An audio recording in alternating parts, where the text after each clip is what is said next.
बिल्कुल। नीचे वही कहानी हिंदी में प्रस्तुत है। एक गरीब किसान की प्रेरणादायक कहानी। गरीब किसान की कहानी।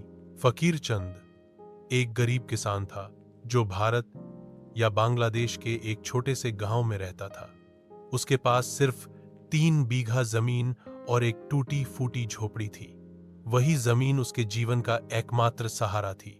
वह धान की खेती करता था, लेकिन इतनी आमदनी नहीं होती थी कि परिवार का पेट ठीक से भर सके।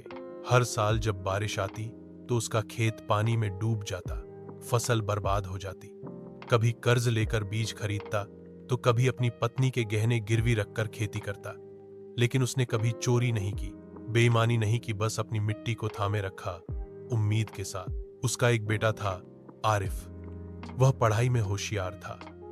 फकीरचंद खेत से लौटकर खुद उसके साथ बैठकर पढ़ाई करवाता और हमेशा कहता, तू बड़ा होकर आदमी बनेगा, हम जैसे मत बनना।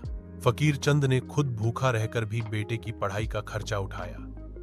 आखिरकार आरिफ ने कड़ी मेहनत से दिल्ली विश्वविद्यालय या कोई और बड़ा संस्थान में दाखिला लिया। फकीरचंद ने अपनी गाय बेचकर उसका एडमिशन कराया। सालों बाद आरिफ ने पढ़ाई पूरी की और एक अच्छी नौकरी पाई।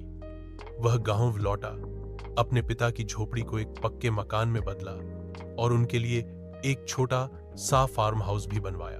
एक दिन फकीरचंद आंगन में बैठा था, सूरज डूब रहा था। पास ही खड़ा आरिफ बोला, बाबा, जो कुछ भी हूं आपकी वजह से हूं।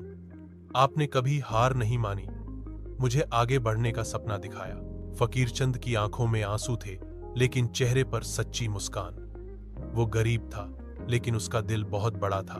सीख, यह कहानी हमें सिखाती है कि ईमानदारी में